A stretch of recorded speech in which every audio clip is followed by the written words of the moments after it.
કે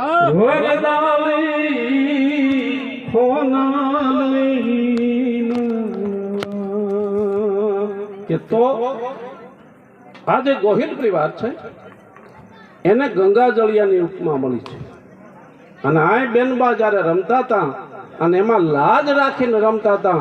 હું તમામ ક્ષત્રિયાણીઓને ખૂબ ખૂબ અભિનંદન આપું છું કે ભારતની સંસ્કૃતિ હજી તમે જાળ્યું છે. એકવાર તમને હું હૃદયથી વધાવું છું. ન કે મેં બહુ ઓછા લગ્ન એવા ભાડ્યા છે કે હૈયા બધી ઘૂંઘટો તાણ્યો હોય ને બેનું દીકરીઓ રમતી હોય. પણ ક્ષત્રિયાણીઓ હું તમને ખૂબ ખૂબ અભિનંદન આપું છું. ભારતની સંસ્કૃતિ હજી તમે જાળવી રાખી છે એટલે હૃદયથી તમને અભિનંદન. અને ભૂપતભાઈ તો મારા મિત્ર છે પ્રત્યે એટલે એકાદ ગીતની કડીમાં આજ એને દાદા છે ને આજ લો એક લાણમાં લઉં. શું આપણા લગ્ન ગીતની મજા હતી. અને લગ્ન ગીતમાં કે હે રાજા અજયસિંહજી બાપ તારા જીવનમાં રામ તારા રખોપા કરે અને ભગવત સૂર્યનારાયણ એ તારા જીવનમાં અંજવાળા પ્રાર્થરે. અને આયુ એટલે કે ભગવતી પછી શક્તિમાં હોય કે ચામુંડ જેને માનતા હોય એ તને કાયમ આશીર્વાદ આપે એવા આપણા લગ્ન ગીતો હતા. પણ સમયને અનુસાર હાલવું પડે છે. એકાદ બે કડી ઘઉં હારો હાર્યા તો ભલે થઈ જાય. કહી દો ને દેવભા કે રામના એ રખો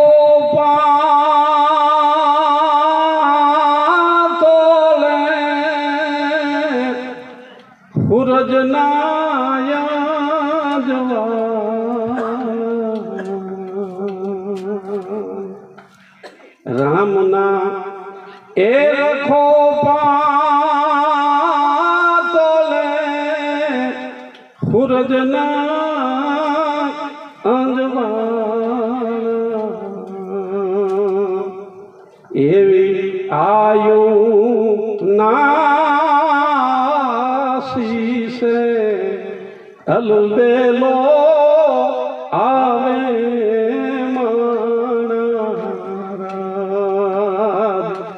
એવી આયુ નાશીસે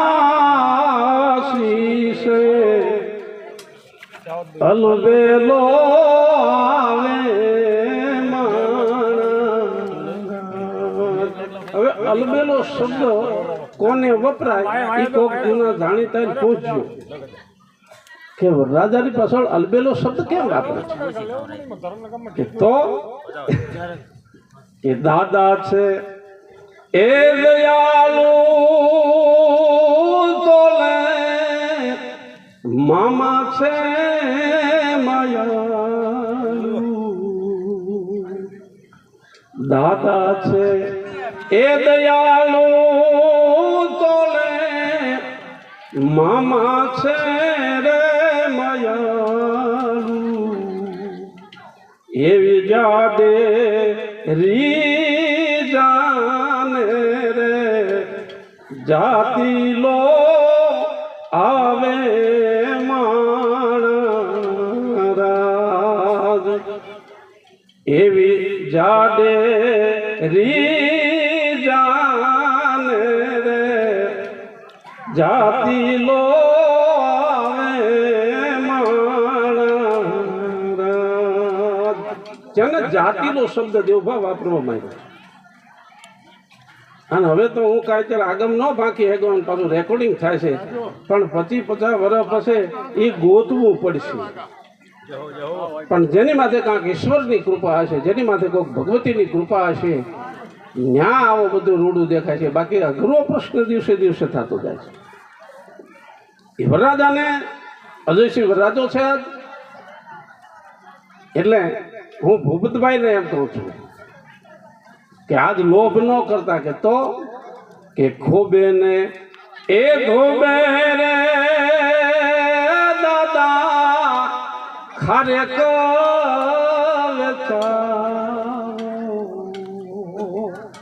ધોબે ને મારો ભાઈ બનશે એટલે કહું છું કે ખોબે ને એ ધોબે રે દાદા ખારે બચાવો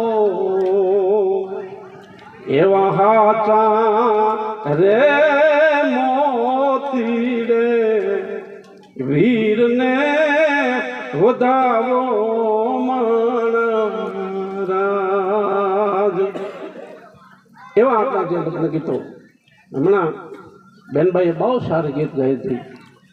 એની એકાદ ઘડી કહ્યું આપણા જે જૂના લગ્ન ગીતો છે એમાં શું કે છે કે વન રાતે વનમાં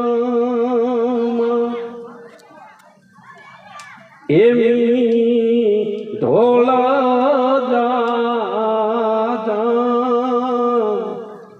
વન રાતે વનમાં એમી ઢોલ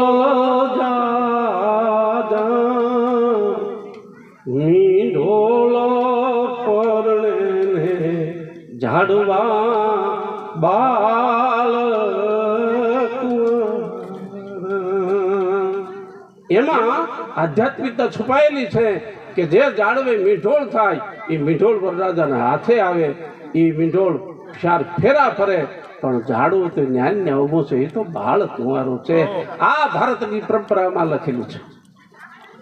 આજ ભરતભાઈને તો હરખ હોય જ, કારણ કે દીકરો પરણાવવા જાય છે, દીકરીબાના લગ્ન છે, પણ એના કરતા હરખ અમારા બેનબા છે એને જાજેરો હોય અને એના દાદાને જાદો હરખ હોય, કારણ કે વ્યાજ રૂપિયા કરતા વ્યાજ વધુ વાલો હોય છે. એટલે ભરતભાઈને ખૂબ આનંદ હોય. અમારા ભરતભાઈ નરસિંહભાઈ એમ કે છે કે એકાદો કડી તાલમાં ગૌરાવો તો આવો સાજિંદા એકાદો તાલ બાલો ભાઈ આ ગળું ખેંચવું નો જોઈએ ચોખ્ખું કર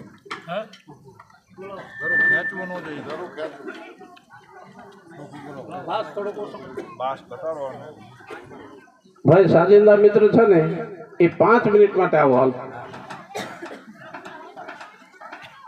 એટલે રણ જીતણ યન કંકણ બંધણ પુત્ર વધાયું સાવ આ તીનો ટાણા હરખરા આમ કોણ રંક કોણ રાવ. એ ગોહિલ પરિવારને આંગણે જ્યારે આજ રૂડો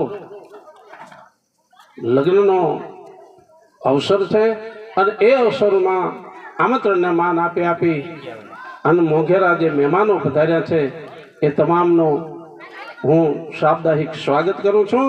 માટે ક્ષત્રિયો માટે તો કહેવાનું છે કે યહી બિરદ રજપૂત પ્રથમ મુખ જોટ ન બોલે. યહી બિરદ રજપૂત એક લખા બીચ और यही बिरद रजपूत आज लखा बीच और और यही बिरद रजपूत परती काछड़ खोले. यही बिरद रजपूत मुख कब झूठ न बोले. ક્ષત્રિયોનો જે ધર્મ એ સાહિત્યમાં સમજાયો છે. પહેલા તો ક્ષત્રિયોને ખોટું ન બોલવું જોઈએ. यही बिरद रजपूत प्रथम मुख झूठ न बोले અને यही बिरद रजपूत एक लखा बीच और.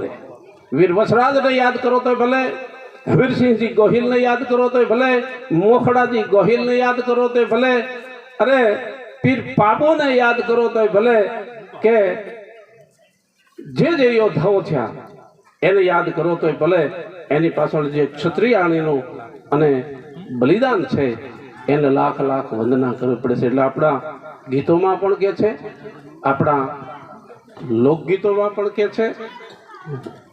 સાજિંદા આવે એટલે મારે 2 કડી ગાવી છે, મારે નરસંગ કે છે એટલે ભાઈ. પણ પ્રથમ હું તમને એ કહું છું અને ફરીને હું કહું છું, બેનબાઈએ જે લાજ રાખી હૈયા સુધી અને જે ભારતની સંસ્કૃતિ છાત્રત્વની સંસ્કૃતિ સાચવી છે એ બદલ તમામ બેનબાને હું ખૂબ ખૂબ હૃદયથી અભિનંદન આપું છું. ખૂબ સારા સાજિંદા છે. મારા મિત્રના આજ લગ્નમાં હું આવ્યો છું, મને પણ ખૂબ આનંદ છે. ભરતભાઈનો દીકરો પણ તો હોય એટલે બાપ દીકરો બેનો ખૂબ ભાવ. અને મને 2-2.5 મહિના પહેલા દેવભા એને તારીખ આપી હતી, ગોવિંદભાઈ કે તારીખ ન લેતા હો, આવવાનું છે લગ્નમાં. એટલે બાપ દીકરાનો ખૂબ ભાવ છે. એટલે માતાજીની 2 કડીની આપને આગળ યાદી કરાવું.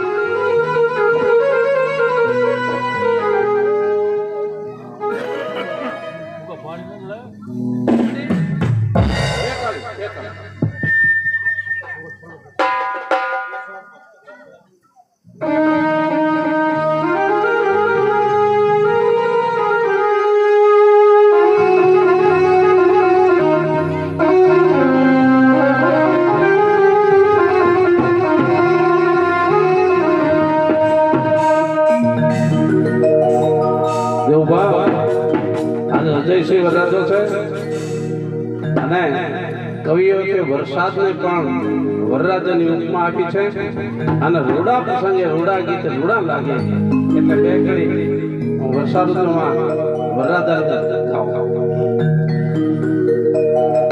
કે બોલા બોલા મધરા તું નામ કે બોલા બોલા મધરા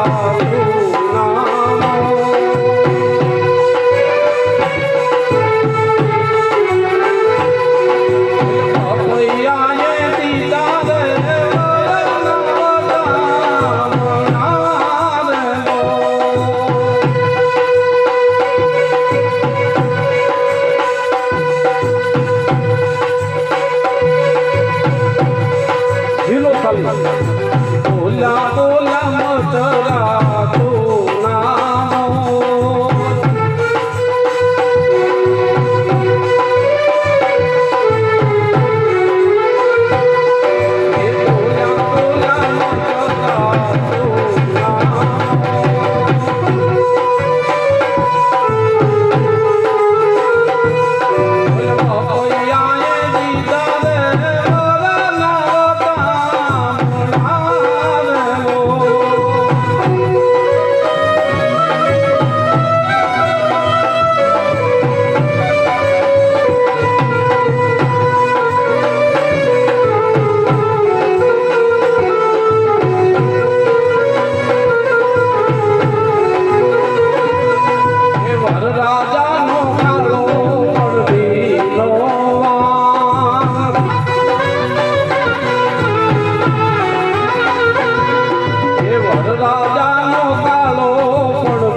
ભગવતીની બે કડી હિંસમાં માની વંદના કરી લો અને પછી પાછું આપણે બેનબા અને નરસંગ ભાઈને સાંભળીએ.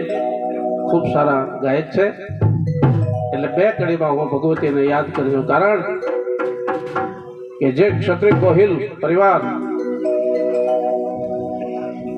જેને ગંગાજળની ઉપમા મળતી ગોહિલ ગંગાજળીઓ કહેવાય. અને દેપાળદે રાજાનો પ્રસંગ છે કે વાવણીનું ટાણું હતું અને મહારાજા ભાવનગર દેપાળદેજી ગોહિલ જ્યારે આમ નગર ચર્ચા કરવા બહાર જંગલમાં નીકળ્યા તો એક ખેતરમાં હાથી હાલતો તેમાં એક કોઈ બળદ જૂતેલો હતો ને એક કોઈ બાય જૂતેલી હતી. ભાવનગર ડાર હોપાદરનો લાડાએ પડખે જઈને પૂછ્યું, ભાઈ બેનબાને કેમ જોડ્યા છે? ક્ષત્રિયની રીત જોવો, ગમે એની બેન દીકરી હોય એ તોછડું વેડ ન બોલે, એ બેનબા કેમ પૂછ્યું. સામેથી જવાબ મળ્યો કે ભાઈ વાવણીનું ટાણું છે, બીજો બળદ નથી, એટલે મારા ઘરનાને જોડ્યા છે. તેથી એને એમ કીધું તો બેનને છોડી દો. કે બાપુ આ તો વાવણી અને ઘી તાવણી મોડું ન કરાય, અને તમને એટલી બધી બહુ દયા આવતી તમે જૂતી જાઓ. તેથી 18 હોપાદરનો ધણી દેપાળદે ગોહિલ એને એમ કીધું કાંઈ વાંધો નહીં, બેનને છોડી મૂકો, હું દોહરું કાંધ ધરું. અને ગોહિલ રાજે પોતાના કાંધ માથે દોહરું લઈને એક ઉથલ વળ્યા. આમ એક ઉથલ જેની દેશી ભાષામાં કહેવાય. આમ બીજા બળદને જો બેનબા જો બળદ હાજર કર્યો. પણ ભારત વર્ષનો ક્ષત્રિય પવિત્ર કેટલો એની નિશાની આપું છું કે 18 હોપાદરના ધણે કાંધ તો ધર્યું, એક ઉથલ વળ્યો અને બાજરો પાક્યો. ત્યારે ખેડૂ હતો એ વાડીએ જઈને આંટો મારવા જાય ને તો બધે બાજરામાં થૂલી હતી અને આમાં દાણો નહોતો ચડ્યો. એટલે એ ખેડૂને એમ કહ્યું, હો જ્યાં ગોહિલરાજ હાલ્યો ને દાણા ન ચડ્યા, પણ પડખે જઈને ત્યાં થૂલી ખખેરી ને તેના બાજરાના બદલે હાથા મોતી નીપજ્યા હતા ડુંડામાં. અને તેથી દુહો કહેવાનો છે કે ન જાણ્યો હોત જળધાર જ્યાં નવલંક મોતી નીપજે તો વવાર હતો હું વડધાર દી આખો દેપાળદે. હે દેપાળદે ગોહિલ, મને ખબર હોત કે જ્યાં તમે આલો છે ને હાથા મોતી નીપજે તો હું આખો દી તમને છોડત નહીં. એક ક્ષત્રિયોનો બિરદ છે એવો ગોહિલ પરિવારને આંગણે આવો રૂડો લગ્નનો અવસર છે. એટલે માતાજીને વંદનાની 2 કડી કહી દઉં, પછી આપણે સાંભળી. માને વંદના કે માડી તારા બેહણા ગઢ ગીરના